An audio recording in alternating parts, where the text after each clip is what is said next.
मेरी अच्छी दोस्त पूर्णिमा का बच्चा 3 साल का है और वो डे केयर जाता है, पर थोड़े दिनों से वो नहीं जा रहा था। तो मैंने उससे पूछा तो कहा उसने कि उसे चिकन पॉक्स जैसे कुछ हुआ है।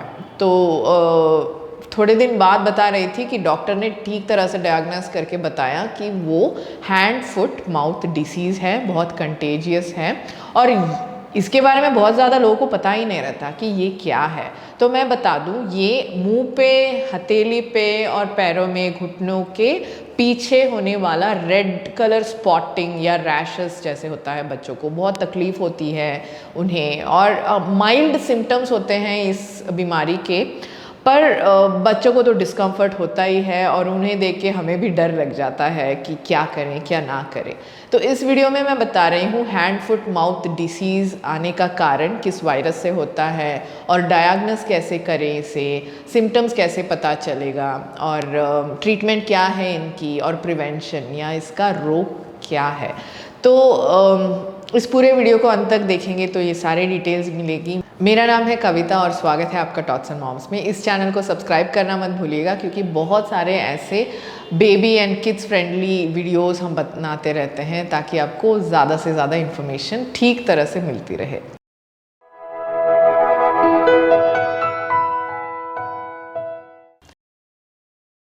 हैंड फुट माउथ डिसीज़ क्यों है इसका नाम, तो अब तक आपको पता ही चल गया होगा, क्योंकि ये ब्लिस्टर्स या रैशेस दिखते हैं हथेली पे, पैरों पे, हैंड फुट माउथ, मुंह के नज़दीक।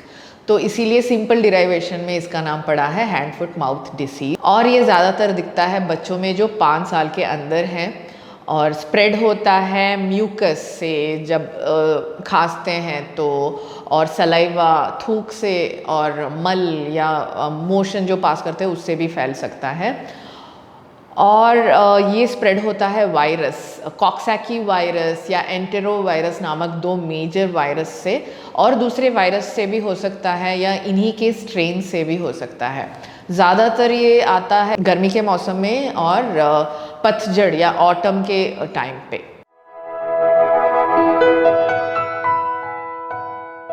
ट्रांसमिशन के बारे में अगर बात करें तो ये फैलता है, जैसे हमने बताया, म्यूकस, फीसस और सलाइवा से। तो बच्चे प्री स्कूल में जो जाते हैं वो ज़्यादा एक्चुअली इंटरेक्शन रखते हैं, तो बहुत कंटेजियस होता है ये वायरस। तो सर्दी खांसी अगर थूकते हैं या खांसते हैं तो उनके हाथों से स्प्रेड हो सकता है या थूक से स्प्रेड हो सकता है, और हक किया, किस किया, या फिर एक ही बर्तन से खाना खाया, एक ही कप को शेयर किया तो हो सकता है। और डाइपर जो चेंज करते हैं, बहुत छोटे बच्चे रहते हैं तो डे केयर प्री स्कूल में उनका डाइपर चेंज किया जाता है, उनके फीसस या मोशन से जब इंटरेक्शन होता है तो तब भी वायरस स्प्रेड होने के चांसेस होते हैं। और बच्चे खेलते हैं तो एक ही तरह के खिलौने यूज़ करते हैं, शेयर करते हैं, और जगह में भी हाथ वगैरह रख के रेलिंग के ऊपर या वॉल के ऊपर, तो इससे भी स्प्रेड हो सकता है। सिम्टम्स के बारे में अगर बात करें तो ऑलरेडी मैं जैसे बता रही हूँ, रैशेस, ब्लिस्टर्स हो सकता है, रेड कलर के स्पॉटिंग्स हो सकते हैं, और फैलने से पहले बहुत ज़्यादा बुखार आता है, बाद में ये फैलता है बहुत बॉडी में, और मतलब हैंड, फुट और माउथ, हथेली, पैर और मुंह के जगह पे। और फीवर हो गया, डिस्कम्फर्ट रहता है, बच्चे खाना नहीं ज़्यादा खा पाते और डिहाइड्रेट भी हो जाते हैं, सोर थ्रोट, गले में भी उन्हें खिचखिचाहट और प्रॉब्लम हो सकती है, क्योंकि यहाँ पे भी ब्लिस्टर्स उगाते हैं।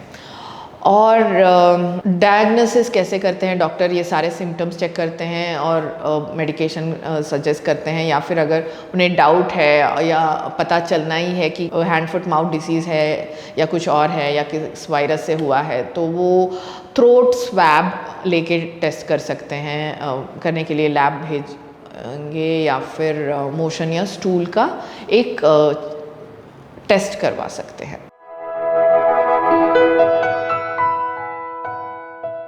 इस बीमारी की कोई स्पेसिफिक ट्रीटमेंट या मेडिकेशन नहीं है, क्योंकि ये 7 से 10 दिनों के अंदर आके चला जाता है। माइल्ड सिम्टम्स ही रहते हैं, कोई मेजर इश्यूज नहीं होते हैं। फिर भी डॉक्टर के पास अगर आप जाएंगे तो इसका जो भी बच्चा डिस्कम्फर्ट से गुजर रहा है उसके लिए कोई सिंपल सी मेडिकेशन दे सकते हैं। सबसे पहले कोई पेन रिलीफ मेडिकेशन दे सकते हैं। बाद में उनके अगर मुंह में बहुत ज़्यादा प्रॉब्लम है, इतना दर्द हो रहा है कि मुंह हिला नहीं पा रहे हैं, नहीं खा पा रहे हैं, तो माउथ वॉश या ओरल स्प्रे कुछ रेकमेंड करेंगे ताकि वो जगह नम हो जाए, उतना ज़्यादा प्रॉब्लम ना हो। घर में आप क्या कर सकते हैं, सबसे पहले उन जितना रेस्ट दे सकें उतना देना ज़रूरी है। सुला दीजिएगा बच्चे को ज़्यादा अच्छी तरह से। और दूसरी बात है, उन्हें एडवाइस कीजिएगा कि रैशेस को ज़्यादा उंगली ना डाले तो मार्क पड़ जाएगा या फिर और ज़्यादा हो जाएगा। छोटे बच्चे को नहीं बता पाते, पर बड़े बच्चों को तो एटलीस्ट आप बात करके बताइएगा। बहुत छोटे हैं तो डिस्ट्रैक्ट कीजिएगा, खिलौनों के साथ उन्हें खिलवाइएगा। और तीसरी बात है, ये बहुत ज़्यादा दुखता है उन्हें, तो कंफर्ट लाने के लिए नहलाते हुए पानी में थोड़ा नमक डाल सकते हैं। माउथ वॉश के लिए भी, रिंसिंग के लिए भी पानी में थोड़ा नमक डाल के दे सकते हैं, एडवाइस कर सकते हैं ताकि वो रिंस करें मुंह दिन में 2-3 बार। और खाने में बहुत गरम नहीं खाना देना उन्हें, कोल्ड और सॉफ्ट जो अच्छी तरह से आसानी से खा सके, बहुत ज़्यादा चबाने वाले खाने मत दीजिएगा। और स्पाइसी, बहुत ज़्यादा मसालेदार या नमकदार या एसिडिक वाले खाने अवॉइड कीजिएगा। जितना ज़्यादा लिक्विड उन्हें दे पाए उतना दीजिएगा, बहुत इम्पॉर्टेंट होता है, क्योंकि बच्चे डिहाइड्रेट हो सकते हैं। तो पानी के रूप में, जूस के रूप में उन्हें मतलब सोडा वगैरह जो ना रहे, घर में बनाए हुए बिना शक्कर के जूसेस रेकमेंडेड हैं।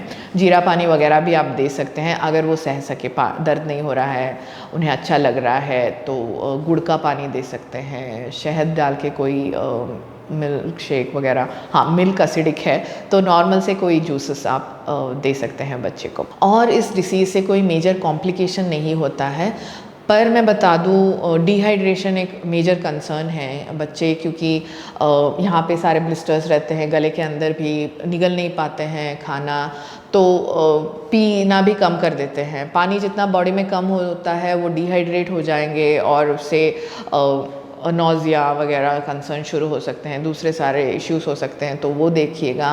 सीरियस इश्यूज में उनके स्पाइनल कॉर्ड या ब्रेन के अराउंड जो मेम्ब्रेन्स हैं वो स्वेलिंग हो सकते हैं, ब्रेन स्वेलिंग हो सकता है, हार्ट मसल का स्वेलिंग हो सकता है, पैरालिसिस हो सकता है। तो ये बहुत रेयर है, पर आपको पता रहे कि ठीक टाइम पे अगर क्यूर नहीं हो रहा है और ज़्यादा हो रहा है तो डॉक्टर के पास फिर से आप बच्चे को मतलब एक बार चेक करवाएं तो अच्छा है।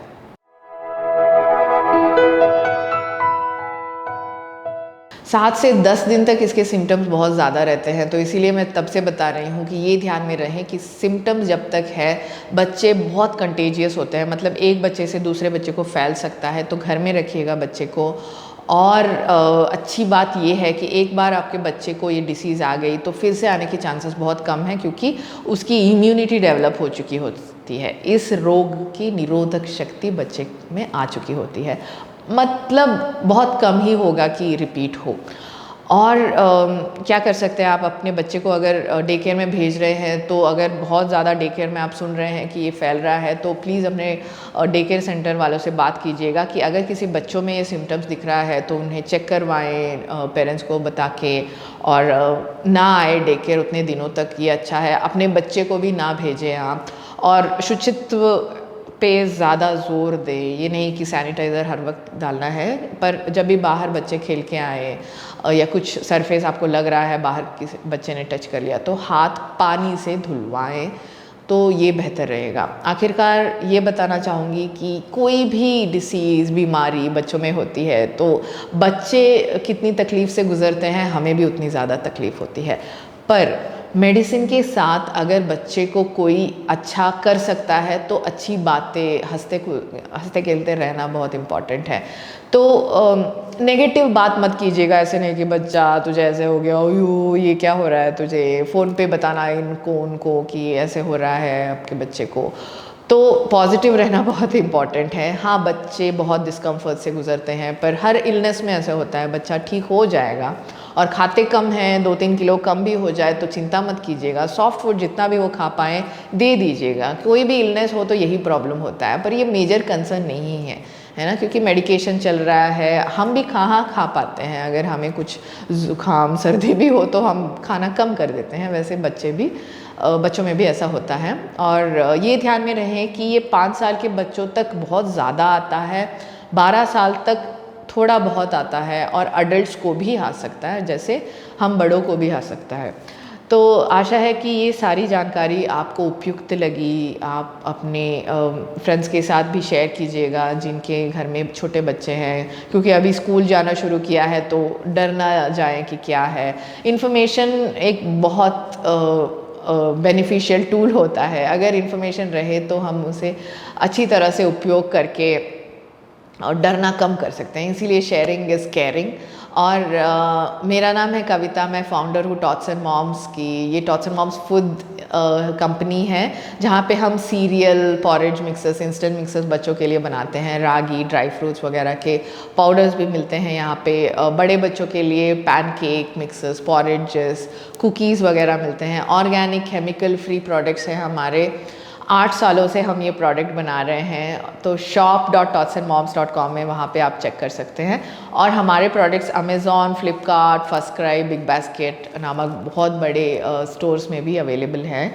और हाँ, अगर आपको ये वीडियो पसंद आई तो जैसे मैंने कहा था, हमें फॉलो कीजिएगा, सब्सक्राइब कीजिएगा, और कमेंट्स में बताइएगा कि कैसे लग रही है हमारा वीडियो। अगर आप चुपचाप देख रहे हैं वीडियो और जा रहे हैं, मुझे पता नहीं चलेगा कि हमारे सब्सक्राइबर्स फॉलो कर रहे हैं कि नहीं। आजकल बहुत कम व्यूज़ हो चुके हैं, क्योंकि बहुत दिनों बाद, ब्रेक के बाद मैं वीडियोस डाल रही हूँ।